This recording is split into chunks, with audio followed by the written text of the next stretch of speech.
Welcome to the Essential Self-Care Podcast, a show for those of us who are, let's face it, too busy for self-care. Each week, we bring you real-life stories and expert insights to help you create a kinder, more compassionate relationship with yourself.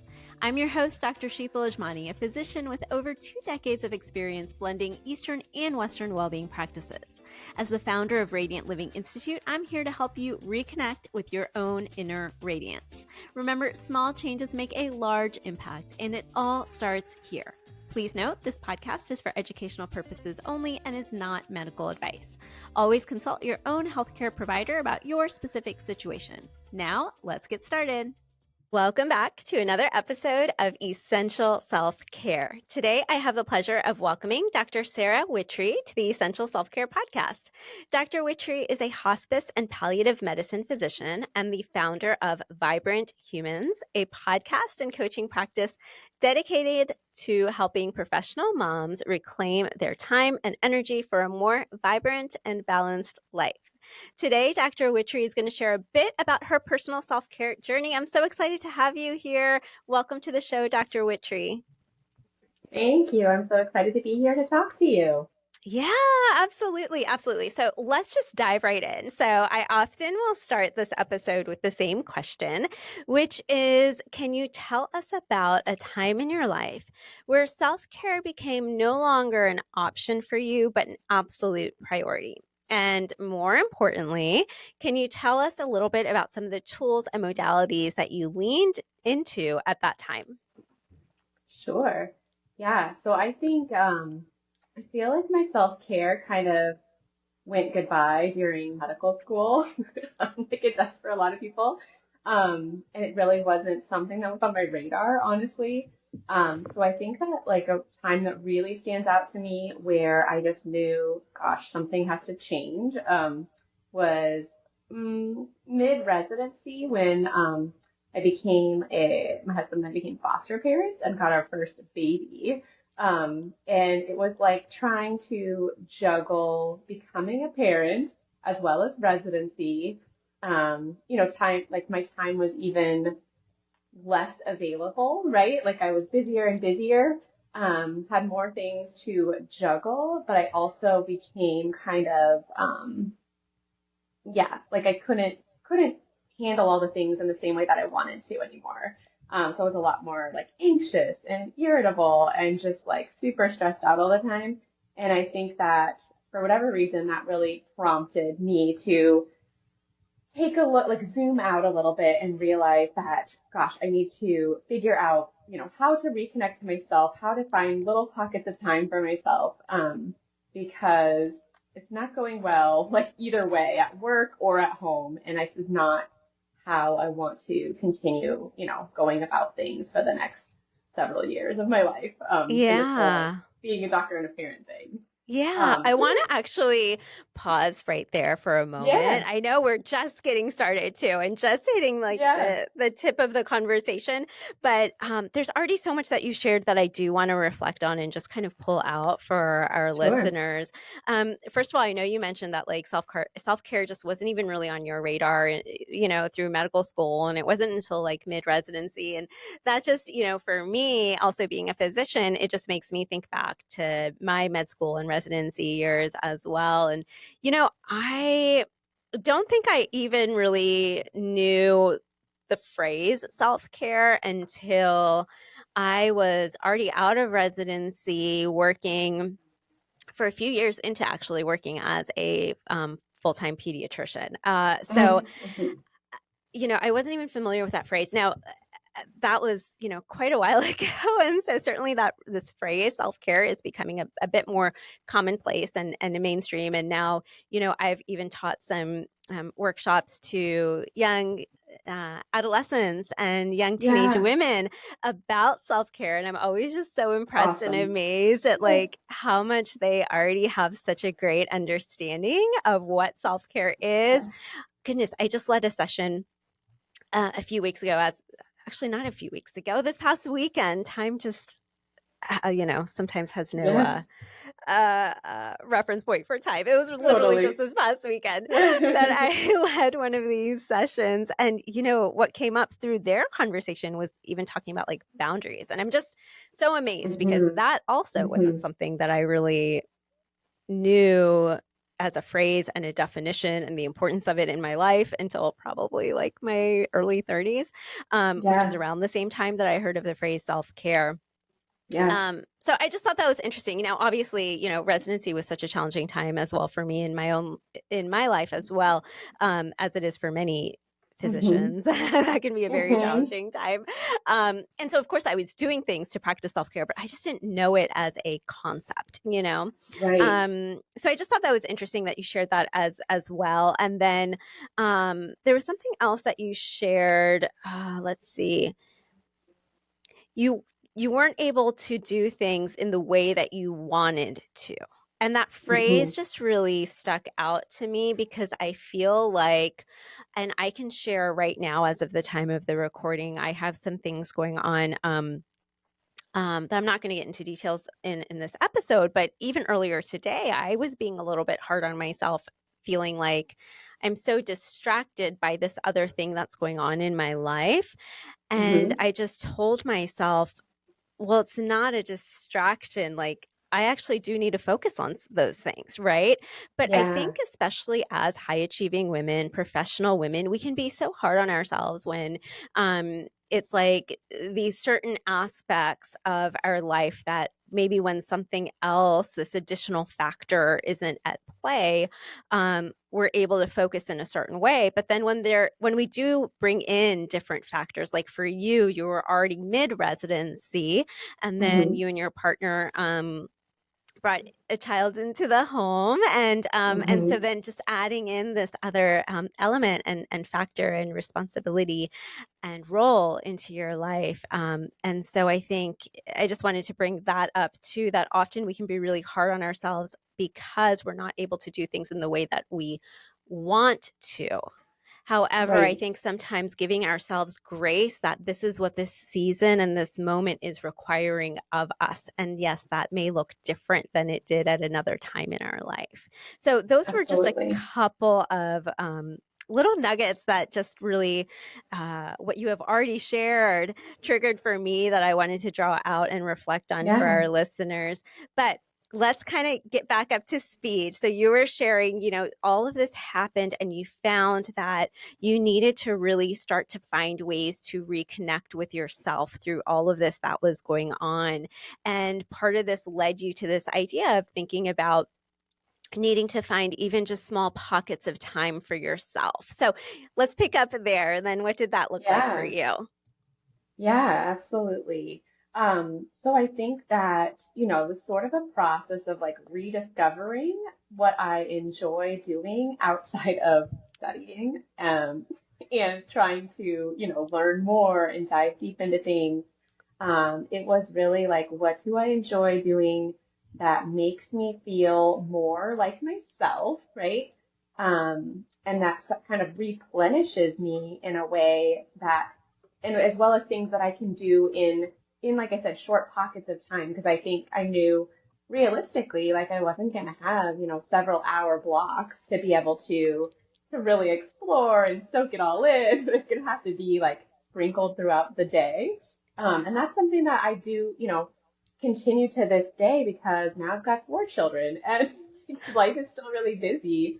So it's a lot about like setting those boundaries and also figuring out like, I'd say like making caring for yourself like a non-negotiable, right?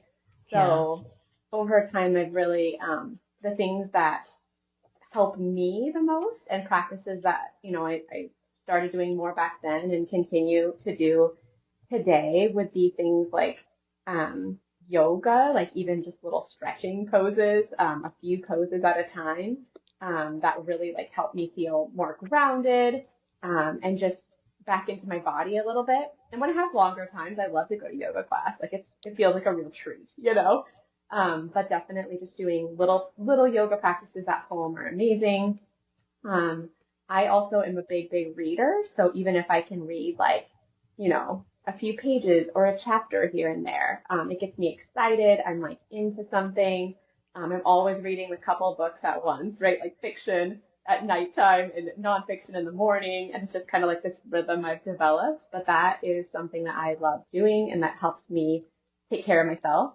Um, and then I've also, yeah, really gotten into like anything that connects me to nature. So, being outdoors, even at work, I like to have lunch and then go outside for like 10 minutes before I get back to things. And I sometimes will like bring along a colleague or, people just know that I'm going to be outside sometime during the day trying to get like fresh air. So those things are all ways that I can care for myself, but also do kind of integrate and weave into my days, right? That don't have to be like, uh, when everything else gets done, then I will do this thing. Because like, who never gets done with our stuff? You know what I mean? It's just not Absolutely. possible. Exactly. Like if we put it on a to-do list, it always is going to fall on the bottom of the to-do list just because, again, we just live in this world and this culture and day-to-day life where there just is for so many of us. There's just so much going on. Yeah. And so I love that you shared realizing that you needed to rediscover what you enjoy doing. I think that is huge because so often we just get so into the routine and the busyness of life that we Hmm. even can forget. And I've certainly had moments of this as well and seasons of my life with this as well, of even forgetting what brings me joy, right? Because it's Yeah. just getting Yeah. so sucked into the daily routine and the daily grind, whatever that looks like for you. And so taking those moments, those pockets of moments to think about what do I really enjoy? And I would like to share also for our listeners, if you are in a space where you're having trouble thinking of what you enjoy, know that that is okay and that can happen sometimes. And it can take some time, sometimes even some brainstorming, sometimes thinking back to times in your life, maybe back to childhood, even of to kind of find those things that you used to enjoy and maybe start there, maybe brainstorming with some friends or family. I've done all of those things. I've guided my clients to Hmm. do all of those things to start to find those things that they enjoy again.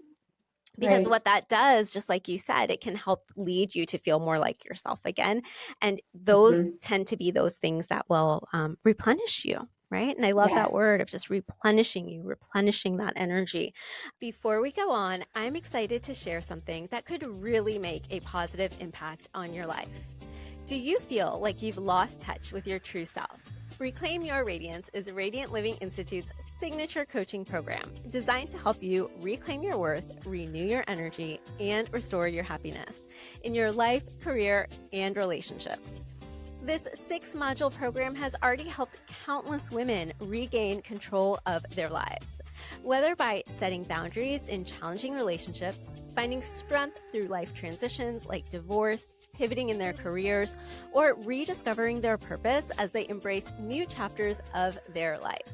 Start your journey today and begin living authentically, unapologetically, and radiantly once again.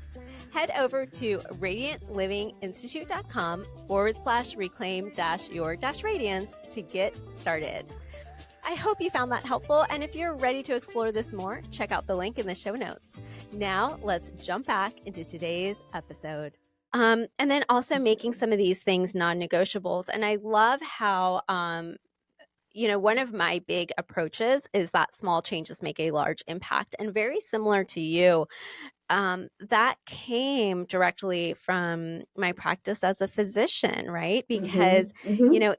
we had to find those pockets of the day, right? And Yeah. because we're constantly on the move and working with and interacting with so many people throughout the day, our patients, our clinical teams, just, and in both of our fields, I practiced as a pediatrician. So, yes, my Hmm. patients were the children and also their Hmm. families. And you work with patients at their end of life as a hospice and palliative care physician. So, you have your patients and their families. So, there's so many Right. people that we're interacting with on a daily basis, both professionally and Hmm. personally. And so, finding those ways that you can sprinkle in self-care Mm-hmm. throughout the Mm-hmm. day, I think is so key. And so I love how you really broke that down for our listeners as well. You know, 3 key elements for you that you have found to be very helpful is yoga, reading, and nature, and how you found ways to just sprinkle that through.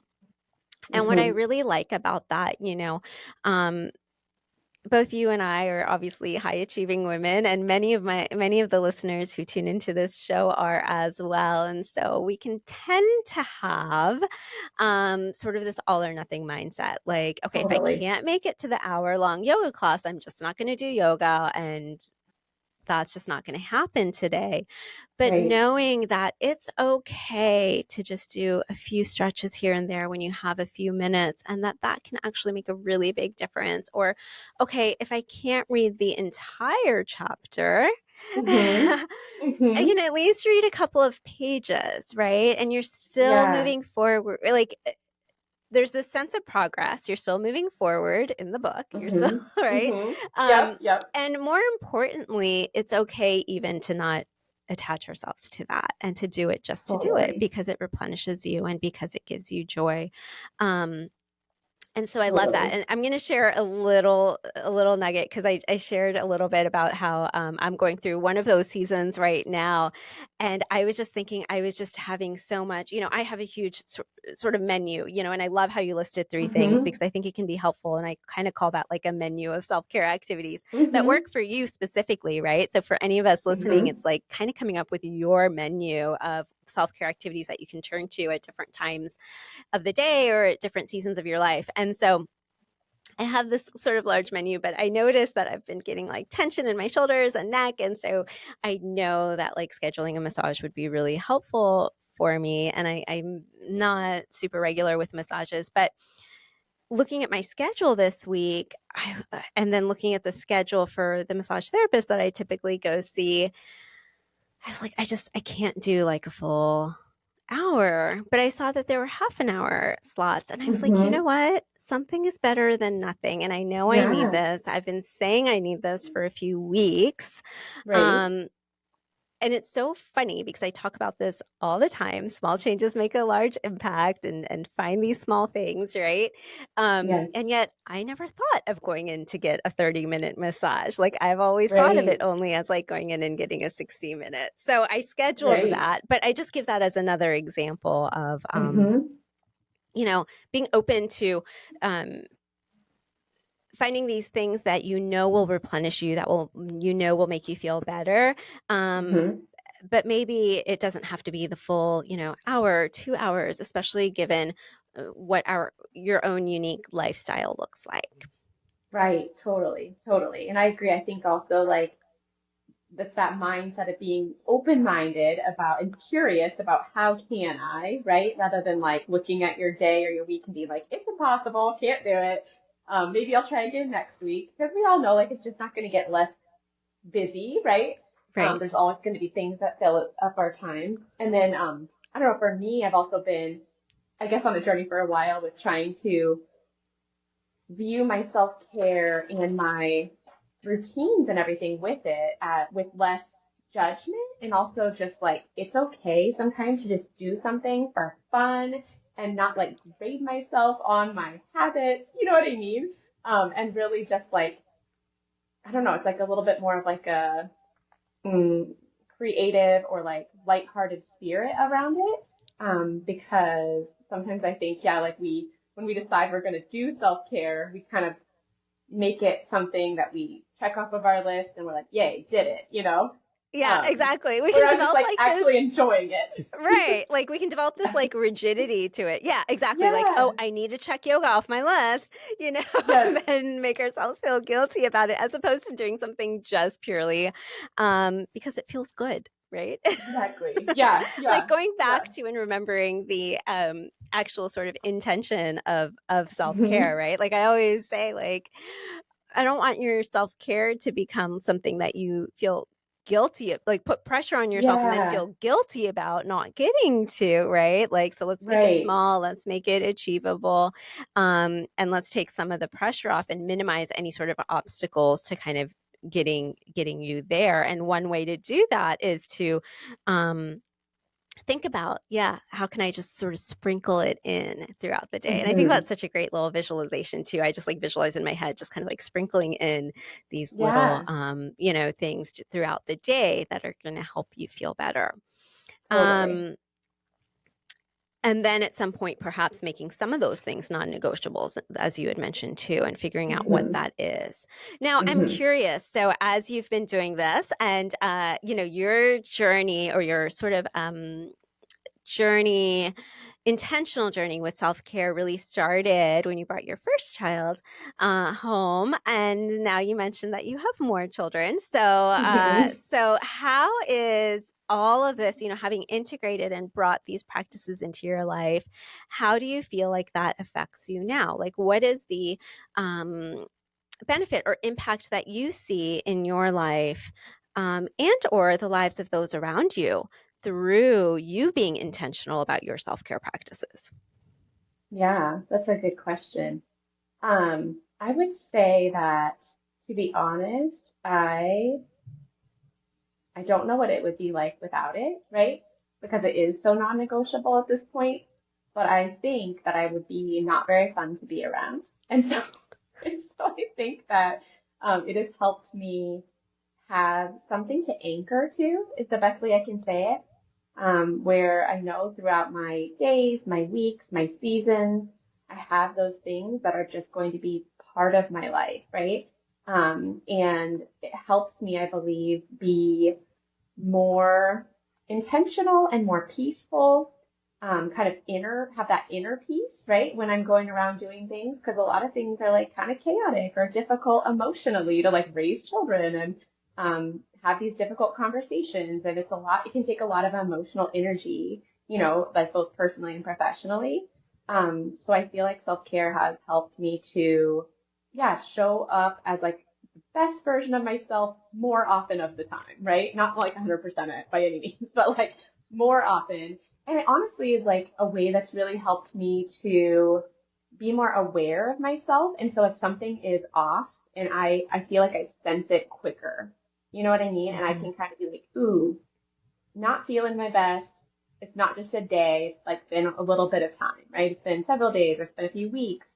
And then I'm able to like look at it with more curiosity and be like, what needs to change? Like, where am I lacking a boundary, or where do I need to take something off my plate, or where do I need to, adjust so that I can get back to a point where I feel like capable and, like I have that ability and capacity to do the things I want to do, but also not feel like completely spent at the end of each day. Because I don't think that that's helpful for any of us either. Certainly not for Yeah. me.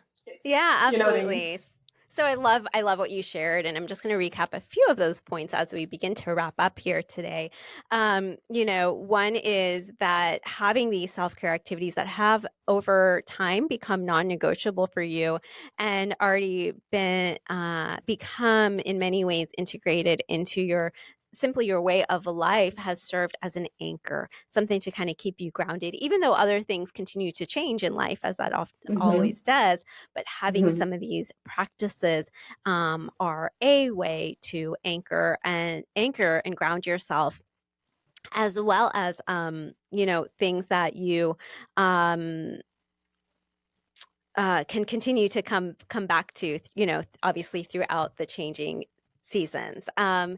And so um, and to help you connect and feel more like yourself, and Hmm. also raising your own uh, capacity of self awareness and recognition of when you are feeling a little bit not like yourself.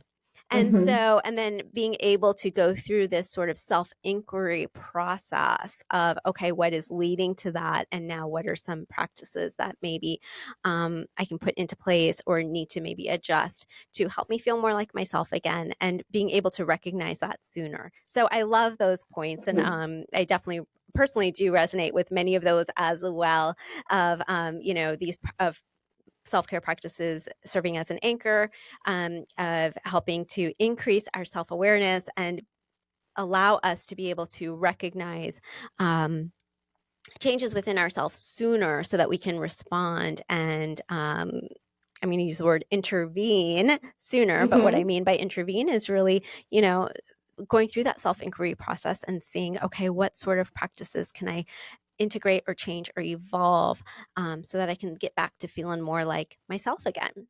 So I have really enjoyed our conversation, Dr. Wittry. Thank you so much for taking time to join us today. If anyone listening wants to learn a little bit more about you, your podcast, the work that you do, where can they find you? Yeah, absolutely. So I have a podcast called Vibrant Humans, which is on Spotify and Apple, and that comes out every Wednesday. And it's a lot about just, I'd say, self-care and just like living in alignment with kind of the big picture, your like life legacy. And that is, yeah, a good place to find me. And then I also do one-on-one coaching for healthcare professionals who are women, often also raising children, and just people that are kind of trying to navigate, how to balance and juggle all of the things if they're struggling to set boundaries or just struggling to find a way to, feel like they're doing a good job in all of the ways, right? And just kind of reimagining what that can look like. So I have a website that I think you can link in the show notes to go get more information about that. Great. Wonderful. And yes, I will provide the links in the show notes. Thank you again for being here today. I know you have so many choices for how to spend your time, so I thank you for being here today with Essential Self-Care. As a gift, download your free workbook, 6 simple yet powerful steps to create your radiant life at radiantlivinginstitute.com and start your journey to a more radiant you.